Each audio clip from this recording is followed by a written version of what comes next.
Welcome to our second segment where we are going to be uncovering more on ODM Youth Wing. Do we have trouble there or is everything moving on swiftly? So Davis, you could please tell us how is the ODM Youth League coping with political turbulence in the ODM at the moment? You see, I've been in the ODM Youth League for the last 5 years, as I've just told. In fact, after leaving the university, I joined the ODM Youth League. And all the documents that I've written on youth in the ODM Youth League or even the ODM party, there must be a chapter that has been written by me or the whole document. Even currently, we are working on an aspirant's manual for the young aspirants for the ODM party. What I can say is that it is only Baba Raila Amolo Odinga who believed in the youth and could expressly say it in the party. All these top leaders, bado sijaona. Because if you look at that ODM at 20, there was no young person who was given a chance to even to speak. To speak, yeah. The Youth League president was not even recognized. Even Kasmuel was just given that vuvuzela, that trumpet to entertain the leaders. Yes, to entertain and Kasmuel was doing it very passionately. So we are wondering, because out of 5 million ODM members, I think we are 7 or 6 currently. Yeah. I think 3/4 of those members are young people. But even if you move out of the party, 75% of Kenyans are young. Even if you move out of Kenya, 75% of Africans are young people. And the numbers are still escalating. Yes. But the leaders do not recognize the young people. I can tell you, the last time I was with Baba went to my home ground, Ushago. And I received a call from his office. And he told me, you have to escort Baba to that place. And I was even given a chance to speak. Yes. So Baba recognized young people. Correct. And I can tell you, it has been like that over the years. You can talk about David Osian, talk about Babu Owino, talk about Edwin Sifuna, talk about even now the current one, Kasmuel Makoure. Yeah. So Baba believed in young people, but now the current cream of top leadership in ODM, I can say, do not believe in young people. And we are going to have a war in ODM because of that. Because at one point we are going to say, no, we want our space. And I also want you to flash back a little bit. ODM gave out, I think, 5 people to government, if not 5, maybe 6. There was not one young person. In fact, they took everything into consideration, that we have someone from the coast, someone from Nyanza, someone from Western, even from Turkana. There was a lady who was given to the ministry as the experts. Yes. And they even had the equation of women, that we have men and women. But then there was no young person. They forgot that demographic. They forgot. And even after these people were given out to the government, and there were positions they held in the party. Like Honorable Mbadi was the chairperson, Opiyo Wandayi was the Secretary of Political Affairs, Joho was the deputy party leader, Paranya was a deputy party leader. There was even the organizing secretary of the party was given a PS position. But even in those positions in the party, there was no young person who was given those positions. Because now Badi was replaced with Honorable Wanga. Wandayi was replaced with another person there. So we are not coping yet. Because you're feeling neglected. Youth of ODM are neglected. We are. Yes. And now there are attempts to remove the ODM Youth League chairman. What do you make of this? I don't want to speak badly about him. But today you can speak. Here we talk about everything. Today I might go full throttle. Yeah. The ODM Youth League chairman is called John Ketora. Yes. He's a very nice gentleman from Kajiado County. He's been in that ODM Youth League for, I think, the last 15 years. But what I can say for sure is that today he doesn't resonate with the young people. He doesn't know the needs of the young people. He doesn't know what drives the young people. He doesn't know the aspirations of the young people. He doesn't even speak like the young people. Of course, he's the one who brought me to the party, so I don't want to go full throttle, but let me just say this. Yes. I support his removal from the ODM Youth League. There is something he always says, that he's been there, he's worked hard for the party, and so if he leaves, wanafaa wamtafutie kitu. I also support that. Let the party rewards its young people. And by the way, this is also another discussion that we're going to bring at the ODM table. That there are young people who've worked for the party and they've wasted their youthful days and they have not been rewarded. And they're just there. Politician akitaka kwenda maandamano, the next call is theirs. Hey, Nani, where are you? We need 20 young people or 20, 30 or 40. Kuja utusaidie kutoa huyu jamaa. But then when the time comes for reward, they forgot the young people. So what I can say is that let that cream of all of them, the top leadership of the ODM Youth League, watolewe kwa Youth League. That one I support. You want new blood, new energy. We want new blood as soon as yesterday. But watafutiwe mahali. Watafutiwe mahali. I think we are deputy organizing secretary ko hapo wapewe, organizing secretary wapewe. Even one deputy should be a youth. Sure. Hizi vitu ziko mingi hapa sana. But I think they should leave the Youth League for the young people. And that is the only place I support Robert Alai. He wrote a very big, I think it was a memorandum to the party, that these people ages zao zimepita youth. So they need to leave the Youth League. The youth is 18 to 35 years. 18 to 35. They have passed 35. They have passed 35 with very many years. And still clinging on power, on positions. And if you dare tell them that, even if this goes viral anywhere, they will even expel me from the party. But I think it is ripe. It is time. The time is ripe for them to move away from the Youth League. Let the youth lead themselves. Correct. I always get a lot of frustrations when I attend a seminar or a conference, an inter-party seminar. You see young people from KANU are there, young people from UDA, young people from CGWAPI. And they have positions in the party. Moso KANU has director of communications, is a young person. Director of CG Water, a young person. Director of the Youth League, a very young person. But then in the Youth League, ODM, that is now. In the ODM Youth League, no. I think it's time they find. Hata kama party haitawasaidia, they need to find something. Because if you have been in a political formation for 10, 15 years, you know you have some networks. You can get something outside there. True. Yes. So at a time where we are seeing overall party uncertainty, why do you think the youth leadership now, as you have mentioned, is silent? What is making them be silent? No, that's what I was saying. The Youth League is moribund. I can tell you for a fact. The top leadership of the ODM Youth League is dead. So that there are a clique of young people who've been elected recently, but then you cannot speak more than your boss. So that my voice cannot be heard, and then I cannot be taken into strategic places to speak about the youth issues. So the ones who are supposed to speak on behalf of the youth are not youth themselves, and they are not vibrant themselves, and they do not know the aspirations of the youth themselves. So that is where the problem is. I can tell you, and this one I've repeated for a very long time. The Central Management Committee is the top organ of the party. Sits 15 people. There sits one young person who is the Youth League president. That Youth League president is not a youth. Meaning, in that top organ of the party, there is no one, absolutely none, who will speak on behalf of the legitimate youth. Come back to the second topmost organ, the National Executive Council, the neck of the party, sits 45 people. Sits 45. Up to there, only one young person is supposed to sit in that committee, and that one young person is the president of the Youth League. That president of the Youth League himself is not a youth. He's not a youth. Meaning, there are already two top party organs where there is no representation at all for the youth. Correct. Come now to the National Governing Council. I just forced myself in Mombasa to attend that National Governing Council meeting because the National Governing Council seats, I think, 100 people or 200. But there's a group of 20 youth who are supposed to sit there. 20.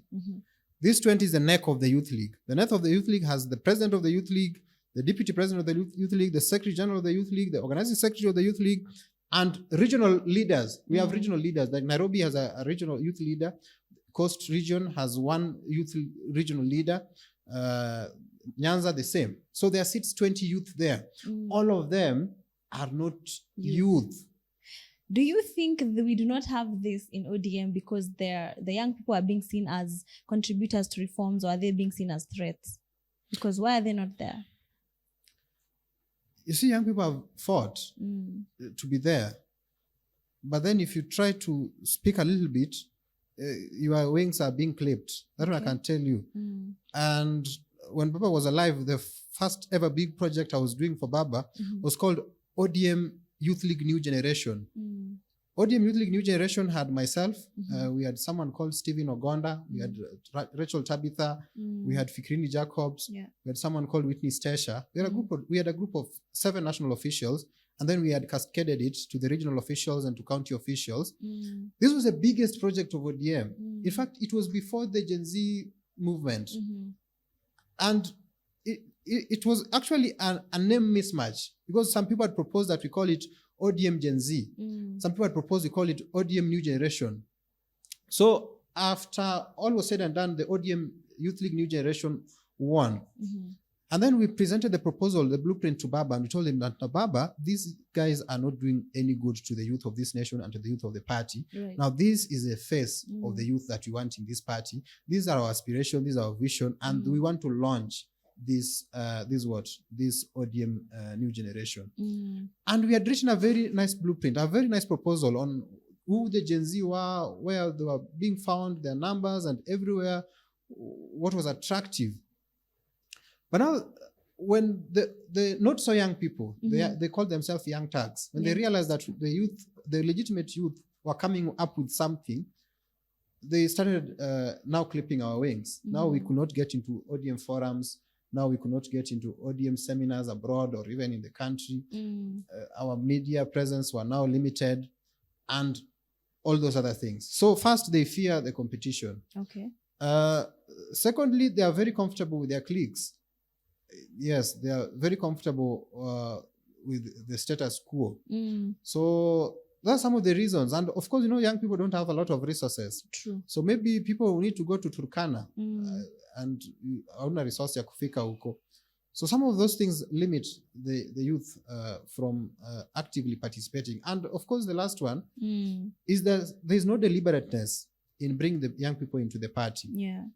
Hakuna mfumo ati sasa huyu mtu akitoka university, there's a leadership academy, and that's why I'm really pushing for that leadership academy. There's no leadership academy. In take at least 100 people in a funza. Then from there, they are absorbed in the party, and their deliberate organs in the young people can be absorbed. So that one should change. And that is why if you look at the CCM in Tanzania and the ANC, they're doing much well in terms of their youth organization, their youth leagues, more than here in Kenya. And it is not only in ODM. You go to UDA, ask who is the youth leader of UDA. You will not even know. Ask who is the youth leader of Jubilee. Jubilee, I think we are they have seeing a youth Angel leader. Mbuzi, Yes, Jubilee, they have a youth leader. But, sharp lady. But then if you ask that youth leader who is the deputy or who is the secretary general of the now they don't have the structure. We have the structure, but now the top leadership is has decayed. Yes. Excuse me. And how do you think the recent by-elections do you think they have built confidence for youths to push for structural changes? I'm a Kikuyu now, you see some words are starting to disappear from my mouth. But what I'm asking is, do you think the recent by-elections have shaped youth confidence in pushing for these structural changes in ODM? The recent by-elections have brought us two steps backwards. Of course, there are some positives that we have a 27-year-old who has been elected in Kasipul. But we are two steps backwards because the old people narrative has succeeded. The youth are apathetic. They don't get out to vote. They don't register as voters. And you see, this by-election was like a midterm election. And you saw it. They are saying that. You saw it in this by-election. So even going forward, they're not going to take us seriously. And maybe if we go to another to the streets again, is when they will take us serious. In fact, now we have done ourselves so bad because now I don't know how we are going to convince them that we need a youth representative in that table. You are building a campaign team. You need a youth there because youth are important. They will tell us the youth are not important. You don't vote. You're just on social media. So the by-elections have done us bad. That one I can say. But I think we are going to do something in 2027. I'm still hopeful for the youth constituency. Yes. And do you think ODM is truly committed to a generational transition, or is it just showcasing youth as symbolic figures? I can tell you, it will not be given to us. That one I can tell you. And that's it's a very sad reality. But I can tell you, we will have to fight. If you look at Baba, the journey of Baba, there was something called Young Turks in the early 90s. There was Gitobu Imanyara, the Raila Odingas, the Mukisa Kituis, the James Wrangles. They were working with Jaramogi. Jaramogi was the only old guard in that team. So the Young Turks were pushing out the Martin Shikukus, the Masinde Muliros. So they fought their way through. And even when Jaramogi died, and the old Turks were still gagging the Young Turks, they formed their own political party. They left Ford Kenya and they formed, I think, NDP or something of the sort. And we will have to push our way through. And that's why, for me, looking at Honorable Winnie Odinga, Honorable Babu Owino, Honorable Sifuna, so kindly. And even on this other side, I'm looking at Ndindi Nyoro and Silvana Sasoro so kindly. And this is the time for the young people. And the young people had proven in 2024 that they have the power and they have the numbers. True. And I think it is now the time for these youthful MPs who are already in the limelight to try and show us the way.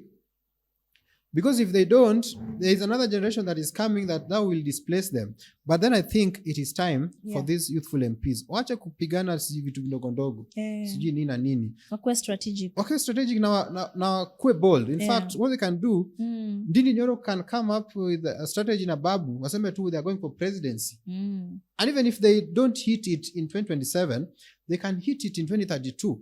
Because now 2027 itakuwa imewa uplift to some degree. So I think wache kulala kwa class. Sasa unaona our young people who ended na through, do they use the door for negotiation, mobilization, or strategic silence? By all means necessary. You see, Malcolm X used to say by all means necessary. So there's something called Art of War. There's a book called Art of War. You can negotiate, but while you negotiate, you advance. So mnakuja kwa table, and that's why I agreed with Baba when he proposed that we have an intergenerational dialogue. Conclave, Yes, so that even as you dialogue, you still push your agenda through the streets. But sasa mkidialogue wakikataa, you still continue. If they agree to what you are proposing or what you want, you sit down and you continue building the nation. So we will use all means necessary. Davis, now we're almost coming to the close of this. But if you had the final say today, how would you restructure youth leadership to secure ODM's long-term survival? You see, Vivian, what I learned when I joined ODM is that first you need a strategy or something called a blueprint. Before you build a house, you must have a blueprint. Correct. You must visualize it. Stephen Covey in his book 7 Habits of Highly Effective People say that you need to begin with the end in mind. You have to first see the end, then you start building that end. If you are Vivian Kabiru, you can say that I want to be the first female president of this nation. So that you have seen the end. Then now you have to build towards that end. Right. You need to know now, who am I going to associate with to build this? How much resources do I need? Which kind of skills and knowledge do I need? So first, I think we need to build a blueprint for ODM. We might call it ODM at 50 or ODM Agenda 2060, so that we see the ODM at 60 years. At 60 years, maybe we will not want to be in that old Chungwa house. We will need to have some big edifice.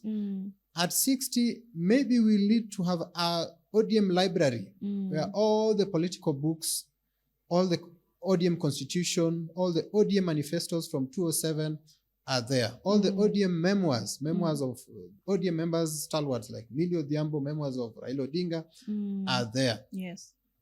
Maybe at 60, we'll need to have that leadership academy where we train at least 100 young people every year. We train them here locally. We take them for exchange abroad. Yes. At 100 years, this is the ideological path that you want to take. At 20 years, these are our friends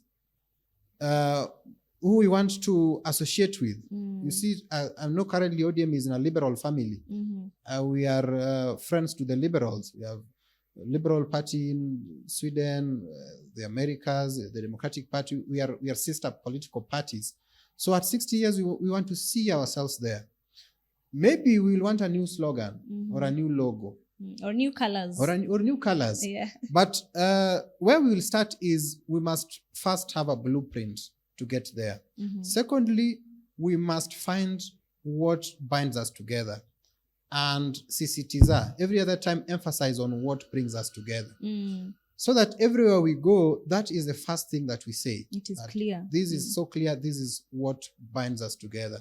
So that we don't speak huku na huku and we don't speak about individuals. We speak about the nation and our roadmap as a party towards building that nation. So I think we need clarity on our ideology and let this ideology be taught to everyone. I think we need to take all those leadership or ODM leadership members to a classroom and tell them this is the ideology of the ODM party. This is how it was founded, and this was the vision of the ODM as at 2005.